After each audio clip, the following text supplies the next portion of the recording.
Dios los bendiga, mis hermanos. Sean ustedes bienvenidos a nuestro nuevo estudio bíblico. El día de hoy comenzaremos a estudiar una sección bastante larga que va a incluir los capítulos 11 hasta el 17 bajo el título de los dos reinos, donde veremos algunas características del reino de Dios que nos enseñarán a distinguirla claramente del reino de las tinieblas. El día de hoy comenzaremos con el capítulo 11, así que vamos, tomemos nuestras Biblias, nuestros cuadernos para tomar apuntes y veamos la videoclase del día de hoy. El día de hoy comenzaremos una nueva sección que se va a denominar la historia de los dos reinos, donde estudiaremos el libro de Mateo desde el capítulo 11 al capítulo 17. El día de hoy revisaremos el capítulo 11 bajo el título de El Mesías Universal. El Señor había enviado a sus discípulos a las ciudades de Israel. La recepción que encontraron se resume en una palabra: rechazo. El capítulo 11 que estudiaremos en esta clase marca una coyuntura definitiva en el ministerio de Jesús. El primer versículo nos dice que Él no se quedó estático, sino que continuó su ministerio, esta vez en solitario. En esto estaba cuando recibe la visita de algunas personas. Jesús fue interrogado por los discípulos de Juan, versículo 2 al 6. En el capítulo 2 de este libro vimos que Juan el Bautista fue encarcelado. En el momento de este relato llevaba un tiempo en prisión, pero se mantenía informado por sus discípulos de las actividades del Señor Jesús. Juan esperaba cada día su liberación porque creía que Jesús establecería su reino en aquel momento. Por eso envía a sus discípulos con una pregunta: ¿eres tú el que ha de venir o esperaremos a otro? La pregunta era lógica. Juan no se explicaba por qué el Señor se demoraba tanto en ocupar su trono. La respuesta de Jesús fue notable y puede ser entendida a la luz de las credenciales que el Antiguo Testamento atribuía al Mesías. Y respondiendo, Jesús les dijo: id y contad a Juan lo que oís y veis. Los ciegos reciben la vista y los cojos andan, los leprosos quedan limpios, los sordos oyen, los muertos son resucitados, y a los pobres se les anuncia el Evangelio, y bienaventurado es el que no se escandaliza de mí. Sus palabras fueron una referencia directa al libro de Isaías, capítulo 35, versículo 4 al 6. Él era el rey y tenía las credenciales del Mesías, tal como se lo estaba diciendo a Juan, y éste reconocería tales señales y milagros. Luego realiza una declaración sobre quien le precedió en el ministerio. Honró a Juan el Bautista, versículos 7 al 19. Juan el Bautista, dice la palabra, era como un viento que sacudía las cañas. ¿Qué quiere decir esto? Que su mensaje sacudía las normas antiguas, llamaba la atención a los pecados de Israel. Además, el Señor resaltó que Juan representa el cumplimiento de la profecía del libro del profeta Malaquías, capítulo 3, versículo 1. Este es de quien está escrito: he aquí yo envío mi mensajero delante de tu faz, quien preparará tu camino delante de ti. Era el mensajero especialmente elegido para presentar al Mesías a Israel. Como dice Juan 1, 21 al 23, la voz del que clama en el desierto. Jesús declaró que Juan el Bautista había sido más grande que nadie en la historia pasada. Ningún personaje pudo superar a Juan el Bautista, pero aquí también dice que el más pequeño en el reino de los cielos es mayor que él. Esto hace referencia a que quienes están unidos a Cristo y revestidos de su justicia alcanzan una posición de privilegio en el reino. Qué privilegiados somos nosotros que estamos unidos a Él y revestidos de su justicia. El versículo 12 es un texto difícil de interpretar. Dice: desde los días de Juan el Bautista hasta ahora, el reino de los cielos sufre violencia y los violentos los arrebatan. Es difícil de interpretar porque si nosotros vamos al original, la palabra citada como fuerza puede ser una fuerza tanto interior como exterior. Es cierto que las fuerzas externas del mal desde afuera tratan de destruir al reino por la fuerza, pero también es cierto que aquellos que están sinceramente comprometidos presionan, es decir, tratan de entrar al reino violentamente. Esta expresión tiene connotación de necesidad y desesperación. Ya hemos visto a aquel joven que corrió y se postró a los pies de Jesús diciendo: Maestro, te seguiré a donde quiera que vayas. Tenemos pues estos dos aspectos. Juan el Bautista había cumplido la predicción del Mesías que iba a venir, dice el versículo 13 al 15. De acuerdo al citado pasaje de Malaquías 3:1, podría surgir la pregunta: si Israel hubiera aceptado a Cristo en su primera venida, ¿habría él establecido su reino inmediatamente y Juan el Bautista habría sido el Elías? La respuesta es afirmativa, pero ellos continuaron con su actitud de alejamiento de Dios y su revelación evidente del Antiguo Testamento. Los judíos no le aceptaron, le rechazaron y le persiguieron. Los dos versículos siguientes incluyen una de las parábolas del Señor, expresada con sarcasmo e ironía, que utilizó para ilustrar esta gran verdad. Pero, ¿con qué compararé a esta generación? Es semejante a los muchachos que se sientan en las plazas, que dan voces a los otros y dicen: os tocamos la flauta y no bailasteis, entonamos endecha y no lamentasteis. Versículos 16 y 17. Aquí tenemos la imagen de muchachos que son como niños mimados, que se encaprichan, van de un comportamiento extremo a otro y nada les complace. Así era la generación a la que Jesús estaba hablando, y así es también nuestra generación. Y pone un ejemplo: Juan era austero y severo, y aquellas personas no se sintieron cómodas con él. Sin embargo, Jesús tenía una actitud amistosa y bondadosa.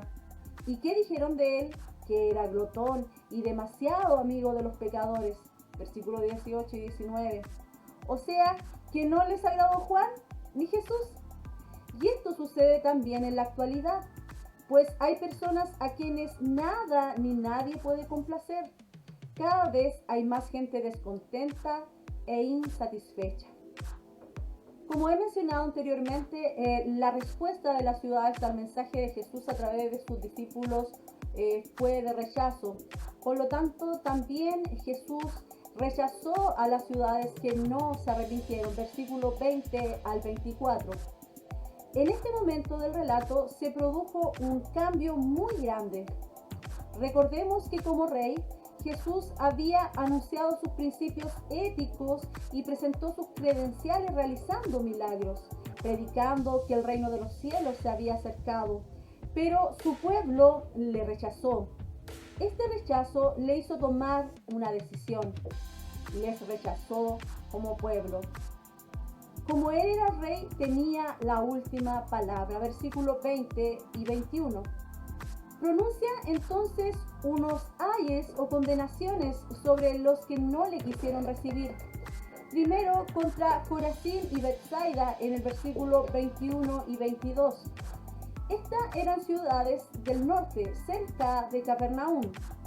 En esa zona había realizado muchos milagros, pero fue rechazado y en consecuencia pronunció palabras de juicio sobre ellos. Porque os digo que en el día del juicio será más tolerable el castigo para Tiro y Sidón que para vosotros. Versículo 22. El Señor nunca realizó actividades ni fijó residencia en Tiro o en Sidón, pero pasó mucho tiempo en la zona de Corazín y Betsaida. Teniendo en cuenta la luz que sus habitantes habían recibido, les consideró responsables de juicio por no arrepentirse. Luego pronuncia una condenación contra Capernaum. versículos 22 y 23. Capernaum, como hemos dicho anteriormente, era el centro de sus actividades, pero también le rechazó versículos 23 y 24. El Señor estaba diciendo que si la malvada ciudad de Sodoma hubiese sido testigo de los milagros que realizó en Capernaum, sus habitantes se habrían apartado de su maldad y no habrían merecido el juicio que cayó sobre ellos. Llama la atención ver a alguien tan manso como Jesús pronunciar tan duras palabras. Es porque aquí estaba hablando como juez y como rey.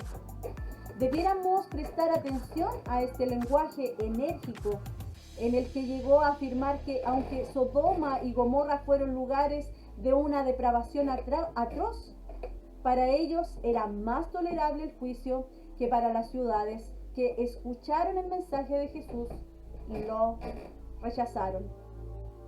¿Por qué? Porque Jesús era la revelación del Padre, versículos 25 al 27. Luego de estos juicios, el Señor alaba y dice: te alabo, Padre, Señor de los cielos y de la tierra, porque ocultaste estas cosas a sabios e inteligentes y las revelaste a los niños. Sí, Padre, porque así fue tu agrado. Todas las cosas me han sido entregadas por mi Padre, y nadie conoce al Hijo sino el Padre, ni nadie conoce al Padre sino el Hijo, y a quien aquel el Hijo se lo quiera revelar. Él es Señor del cielo y de la tierra. Muchos sabios nunca acaban de aprender esta verdad, aunque muchos niños la comprenden. Las últimas palabras de este párrafo constituyen una forma de expresar la declaración del Evangelio. Juan 14:6, cuando Jesús dijo: nadie viene al Padre sino por mí. Es así, hermano, que debemos entender que solo a través de Jesús llegamos al Padre. De ahí el juicio por rechazar el Evangelio, porque solo al aceptar el Evangelio y a Jesucristo como nuestro Señor tenemos acceso al Padre. Y como su pueblo lo rechazó, Jesús extendió una nueva invitación a los individuos, versículos 28 al 30. En estos versículos se nos muestra una ruptura definitiva y un cambio en el mensaje del Señor. Hasta este momento el Señor había proclamado el siguiente mensaje: arrepentíos, porque el reino de los cielos se ha acercado. Él había presentado sus credenciales y fue rechazado como Mesías. Las ciudades que hemos mencionado le volvieron la espalda, y así lo haría también Jerusalén. El Señor entonces adoptó la misma actitud con la nación de Israel. Lo rechazó. Él se encamina hacia la cruz y su invitación se comenzó a dirigir hacia los individuos. Al recorrer el Evangelio de Mateo, vemos que aumenta la oposición del mensaje y las acciones de Jesús. Eso llega a un punto culminante en Mateo 12:14, cuando los líderes religiosos deciden detenerlo, incluso si eso significa matarlo.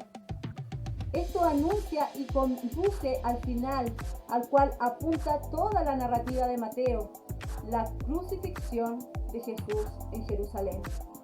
A pesar de saber lo que le espera, Jesús le dice a sus seguidores: venid a mí, todos los que estáis cansados y cargados, y yo os haré descansar.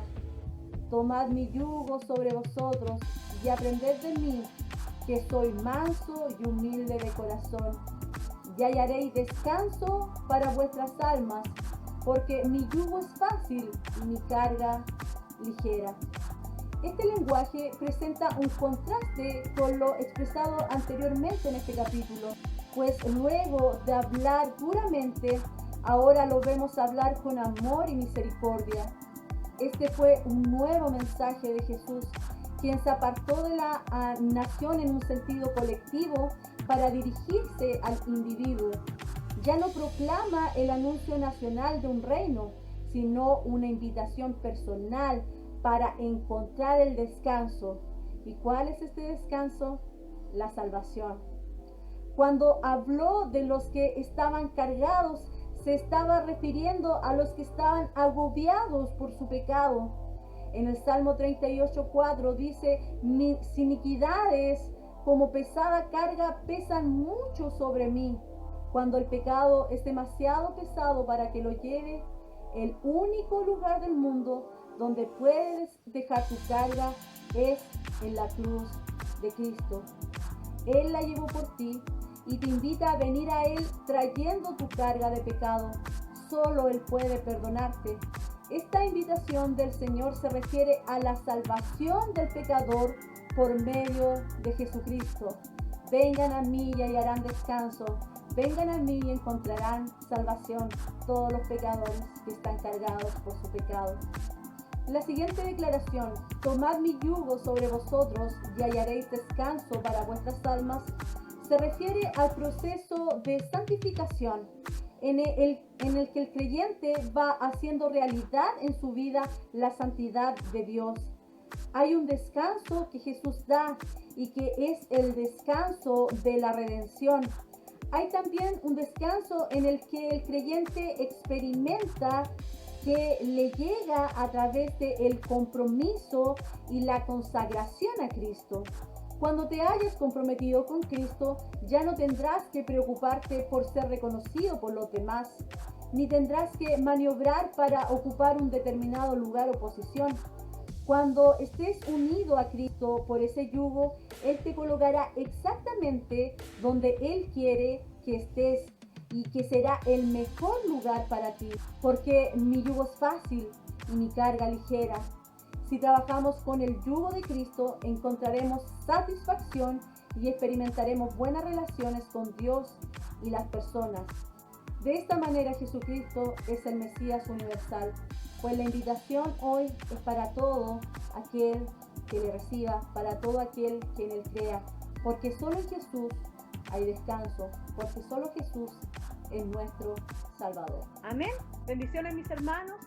Ya hemos concluido con nuestro video en donde hemos analizado los aspectos generales respecto de este capítulo. Ahora vamos a compartir nuestras preguntas. Vamos a tener los 10 minutos para poder contestar respecto de lo que hemos visto y luego nos vamos a reunir en nuestra videoclase para poder comentar nuestras reflexiones y poder hablar de la grandeza de nuestro Señor en su palabra. Entonces, eso es todo por nuestra clase y nos vemos la próxima semana si así Dios lo quiere. Bendiciones.